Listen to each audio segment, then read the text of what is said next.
Good afternoon, morning, wherever you're at. Soul Embodiment Tribe. This is Bridget Patton with Soul Massages.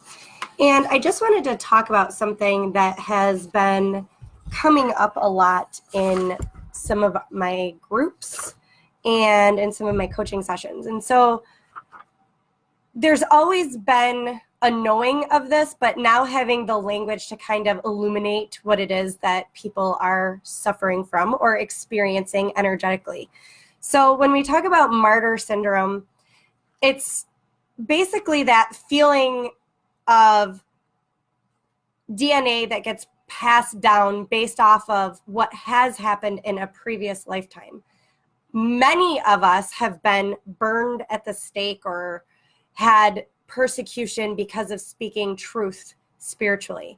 Our souls have all gone through different experiences in previous lifetimes that, have created the fear or the promptings that we're getting now in this lifetime. So a definition that I just pulled up quickly online for martyr is a person who is killed because of their religious or other beliefs.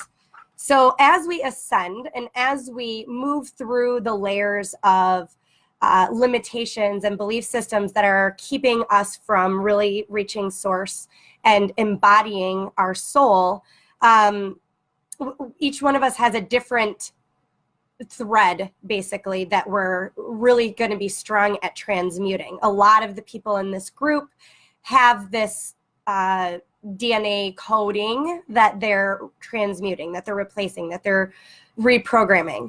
And that is that need to save the world, feeling that we're put here to suffer so that we can save the world.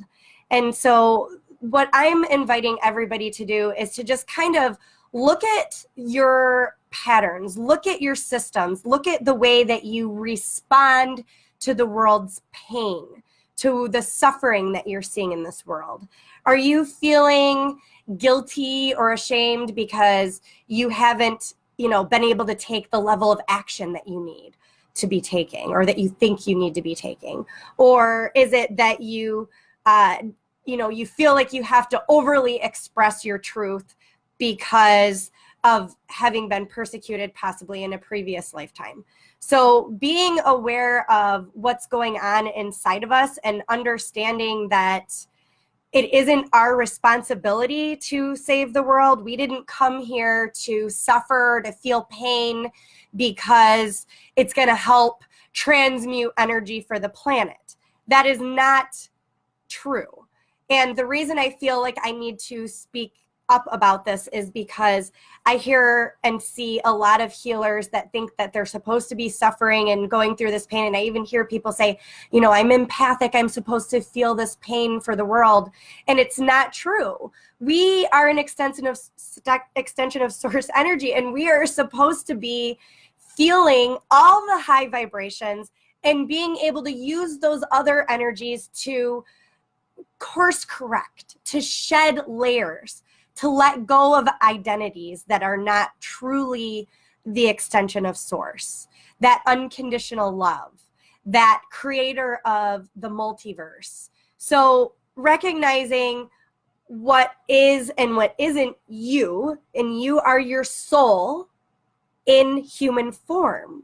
So I'm talking to you this way because our human aspects prevent us, our head really, prevents source from moving through in us and through us, and likewise from the emotions of our body being expressed fully up to source. What happens is it gets here, the emotions come, and then we project the emotions. We project what's going on inside of us, and we misinterpret the energies that we're feeling because of using our eyes and our ears first and not our inner knowing first. So tying this back into the martyr syndrome and feeling like we need to save the world and that it's our responsibility. But I just want to kind of touch base with a couple of things that I see that may be a clue that is kind of what you're doing. So one of them is really feeling like you have to, like, against the amount of energy, like overextending yourself and volunteering for things or thinking when you're sharing information or you're trying to help, you're doing it in a way because it makes you feel good. Because, and this is kind of a fine line where I'm not really sure if the words are coming out right. So please give me the grace to say what's coming in, and then I'll try and see if I can make this make sense. So meaning like you're thinking, wow, this person is going to really appreciate what I'm doing. That is an example of being a martyr, trying to replace that martyr programming. So you aren't being a martyr. Your inner being is trying to replace this martyr programming. And so you're doing these things because you're like, wow, these people are going to think this feels really good. And you're not doing it because of your own abundance, overflowing of abundance in your saucer. So if you think of a teacup and the overflowing, you're pouring your tea and the tea flows over, it's in the saucer. That's what you're sharing. You're filling yourself full of source, and you're being guided, and you're getting tapped in and tuned in and turned on to source, just like Abraham says. If anybody follows Abraham Hicks, it's no different. We're all saying the same thing. But when you're not giving from that overflowing saucer, you're exhausting your energy. You're depleting your energy source. And that's when we get back into the raw energy of feeling like we need to get that energy from other people. So getting that gratification from somebody else complimenting you or whatever. And I'm not talking about when someone compliments you, you store it in your reserve tank and you accept that compliment. I'm not talking about that. And this is why it's so tricky, because your perspective of the way that you're acting and behaving and your thought processes behind it really affect the reality that you create. And that's why I invite you guys to get on the phone with me, because it's a very fine line of energy between, am I doing this or am I doing that? And you can feel it if you can get tapped into those little intricately woven energies behind the thought processes that you're having. So anyway, back to the martyr thing. Another thing that you could end up doing is, again, feeling like you have to save the world and like it's your responsibility. And that's a lot of pressure. And in doing that, I see a lot of the narcissist empath thing going on there. Like the empath gets attracted to the narcissist. I'm not big on labels, but I'm going to go here right now. The narcissist, or labeled as a narcissist, because this person has been depleted in source. You're overflowing with energy. You get attracted, of course, because it's off balance. But having the strength to be able to be the empath and allow that narcissist to grow and not overstep those boundaries. And now you're invading that person's reality. And then that person isn't responding. And then this person's getting upset because this person isn't doing what they should be doing in the relationship.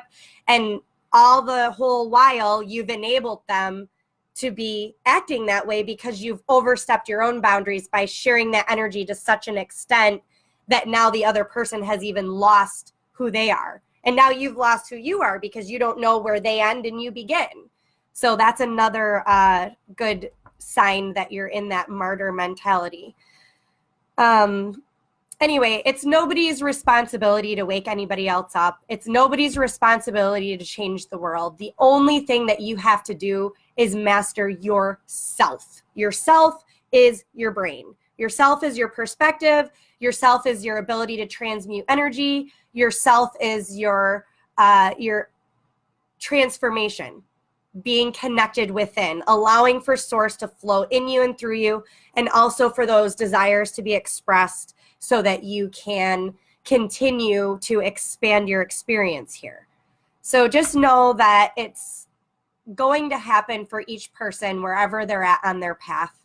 You don't have to do anything but be yourself. And by being you and being that transmitter for source, that vessel to be anchored into the world, every single thing that you do is sprinkling little pieces of source around. When you're washing the dishes, when you're doing it with joy, that's sprinkling source energy around. When you're being present, you automatically become the fullest expression of source.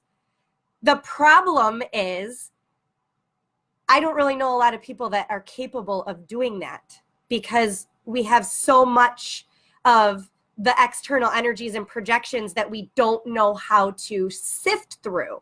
And that's when it's helpful to, like I said, hop on the phone with me, reach out, and we can have that conversation with your higher self. And you'll be able to start tapping in and seeing what's you and what's your ego and what needs to be reprogrammed. So I hope this message really resonates with you guys and you have an amazing transformation and illumination from this. And you guys know how much I love you. I will see you in the next video. Mwah. Bye.